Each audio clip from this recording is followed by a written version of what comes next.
अस्सलाम वालेकुम गाइस। उम्मीद है कि आप सब खैरियत से होंगे। मेरे सुनने में आया कि पाकिस्तान में इंटरव्यू ईमेल्स आना शुरू हो गई हैं तुर्की बुर्सलारी की। तो सबसे पहले तो जिन कैंडिडेट्स को इंटरव्यू ईमेल्स आ चुकी हैं उनके लिए सबसे ढेर सारी दुआएं, मुबारकबाद, कांग्रेचुलेशंस मेरी तरफ से। और जिनको नहीं आई हैं उनकी तरफ से मैं कहूँगा like hope for the best. आपको आपके फ्यूचर के लिए गुड लक। क्योंकि वैसे तो इंटरव्यू ईमेल ज़रूरी नहीं कि सबको एक दिन में आ जाए, लाइक एक दो दिन में या 3 दिन के अंदर अंदर, लेकिन आ जाती हैं। तो आज के दिन भी अगर किसी को नहीं आती तो इट्स पॉसिबल के वो उसको सिलेक्ट नहीं किया गया है। But don't worry, there are other ways और ऑप्शंस है दुनिया में। तो it's not that kind of thing. तो जिनको आ गई हैं, जिन कैंडिडेट्स को इंटरव्यू ईमेल्स, तो उन्होंने अपना एप्लीकेशन का एक फ़ेज़ कंप्लीट कर लिया है, एवेलुएशन प्रोसेस। और अब वो नेक्स्ट फ़ेज़ में यानी इंटरव्यू फ़ेज़ में दाखिल हो चुके हैं। तो अब सवाल ये है कि इंटरव्यू में क्या होता है, किस तरह का इंटरव्यू होता है, वो किस तरह के सवालात करते हैं, क्योंकि इंटरव्यू बहुत अहम होता है इस पूरे स्कॉलरशिप प्रोसीजर में। क्योंकि जो इंटरव्यू के हवाले से मैं आपको बताऊं कि एक जनरल ओपिनियन है, जो कि मैंने अपने लास्ट वीडियो में भी शायद डिस्कस किया था, कि जनरल ओपिनियन यही है कि अगर आपने इंटरव्यू में आपका इंटरव्यू अच्छा होता है, आपने कुछ गलत नहीं किया, तो जिन जिन बच्चों को इंटरव्यू की मेल आती है मोस्टली उनमें सेलेक्ट कर लिए जाते हैं। तो उनमें से बाज़ रिजेक्ट भी होते हैं, लेकिन वो डिपेंड करता है कि आप इंटरव्यू कैसा कैसा देते हैं। तो इंटरव्यू की अगर हम बात करें तो वो इंटरव्यू में वो सिर्फ आपसे जनरल क्वेश्चंस करते हैं। और एक चीज़ जो आपने जहन में रखनी है कि उन क्वेश्चंस का जवाब किसी भी सूरत आपकी एप्लीकेशन के मुतसादिम नहीं होना चाहिए, यानी उससे मुतजाद नहीं होना चाहिए, उसके अगेंस्ट नहीं जा रही हो आपकी बात। फॉर एग्ज़ाम्पल ऐसा ना हो, क्योंकि ऐसा भी कभी कभार होता है कि बहुत से बच्चे या बहुत से कैंडिडेट्स अपना लेटर ऑफ इंटेंट जो है वो किसी से यानी किसी से लिखवाते हैं। यहाँ पे पाकिस्तान में, इवन बाहर के मुल्कों में भी लेटर ऑफ इंटेंट लिखा भी जाता है। तो आपने ये चीज़, अगर किसी ने ऐसा किया है, वैसे तो लेटर ऑफ इंटेंट जो होता है वो सबसे अच्छी चीज़ यही होती है कि आप खुद ही लिखें। लेकिन अगर किसी ने ऐसा किया है तो उसके लिए मैं ये कहना चाहूँगा कि आपका जो भी इंटरव्यू में क्वेश्चन हो, वो आपके लेटर ऑफ इंटेंट या आपकी एप्लीकेशन में जो दूसरी चीज़ें आपने ऐड की हैं उसके ख़िलाफ़ नहीं जाना चाहिए, उससे मैच करना चाहिए। क्योंकि उनकी आपकी एप्लीकेशंस, आपके लेटर ऑफ इंटेंट, आपका अगर आप मास्टर्स के हैं तो आपके रिसर्च प्रपोजल्स वगैरह सारे उनके सामने स्कॉलरशिप कमेटी के सामने पड़े होते हैं जब आपका इंटरव्यू हो रहा होता है। लास्ट ईयर हमारा इंटरव्यू हुआ था ऑनलाइन। तो ऑनलाइन इंटरव्यू में हमें, जिस तरह अंडर ग्रेजुएट को आपके ईमेल में शायद लिखा हो कि क्वांटिटेटिव या क्वालिटेटिव एक टेस्ट होता है उसमें जनरल मैथमेटिक्स का, तो लास्ट ईयर वो हमारा टेस्ट नहीं हुआ था। हमारा टेस्ट लास्ट ईयर नहीं हुआ था क्योंकि हमारे इंटरव्यू ऑनलाइन हुए थे कोरोना वायरस की वजह से। So that's why. लेकिन वो जो टेस्ट होता है वो आपका ड्यूरिंग इंटरव्यू होता है, तो उसमें इतना कोई मुश्किल टेस्ट नहीं होता, इट्स नॉट दैट हार्ड। वो जनरल मैथमेटिक्स होती है, तो उसमें उसके लिए आपको घबराने की, परेशान होने की ज़रूरत नहीं है। अंडर ग्रेजुएट स्टूडेंट्स की बात कर रहा हूँ। अच्छा, अब आते हैं इंटरव्यू की तरफ कि वो इंटरव्यू में कौन से जनरल क्वेश्चंस करते हैं।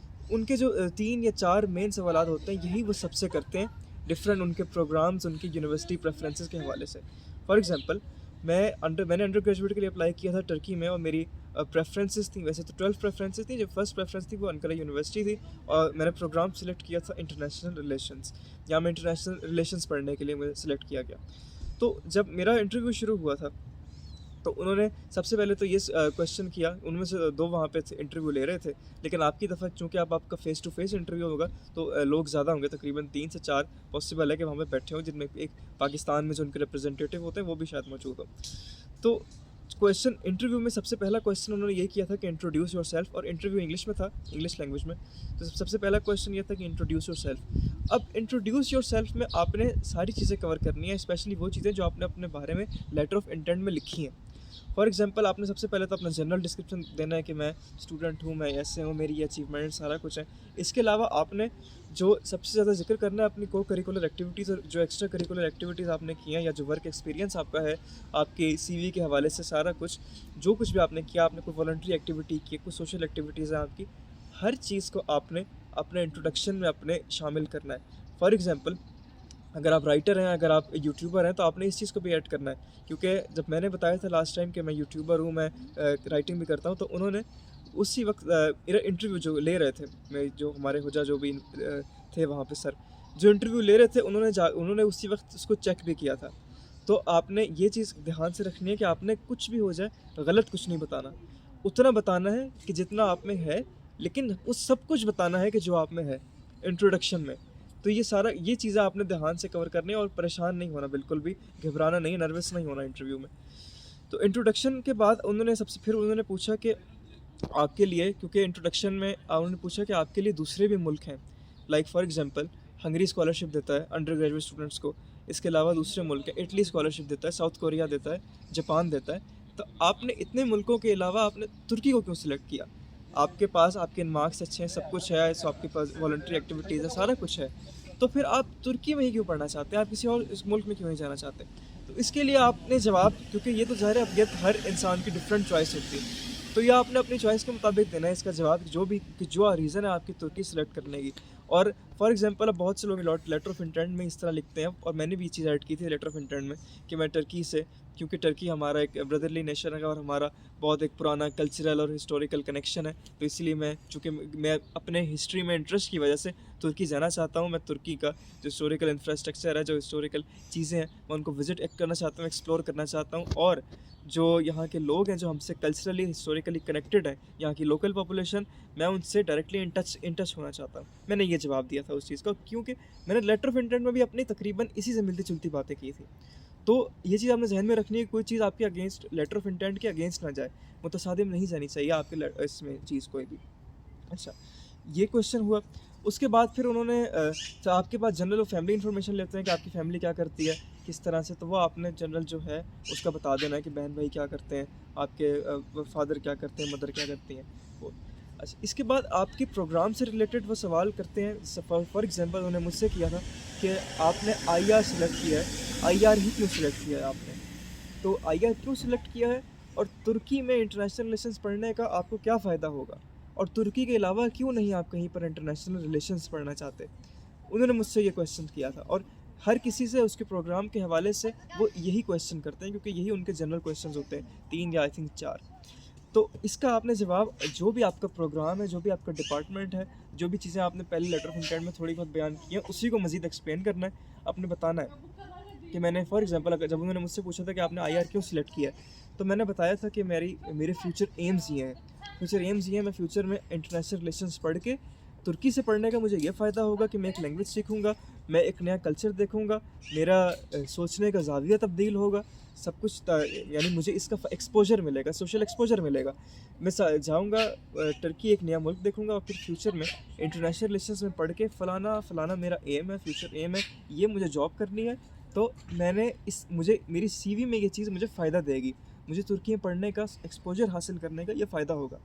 अच्छा, लास्ट क्वेश्चन जो उसका था इंटरव्यू का मुझसे, वो आईआर से रिलेटेड था, यानी इंटरनेशनल रिलेशन से रिलेटेड था। फॉर एग्जांपल उन्होंने मुझसे जो लास्ट क्वेश्चन किया, वो आपसे भी इसी तरह ही करेंगे, आपके प्रोग्राम के मुताबिक करेंगे कि आपका जो भी प्रोग्राम होगा। फॉर एग्जांपल अगर आपका मेडिसिन का प्रोग्राम है तो वो मेडिसिन से रिलेटेड सवाल करेंगे, अगर आपका बायोटेक्नोलॉजी है तो बायोटेक्नोलॉजी के हवाले से करेंगे, कोई इंजीनियरिंग है तो उसके हवाले से करेंगे।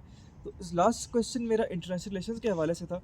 तो लास्ट क्वेश्चन उन्होंने मुझसे किया कि क्या आप एक्टिव हैं आजकल जो दुनिया में जियो पॉलिटिक्स में चल रहा है सारा कुछ?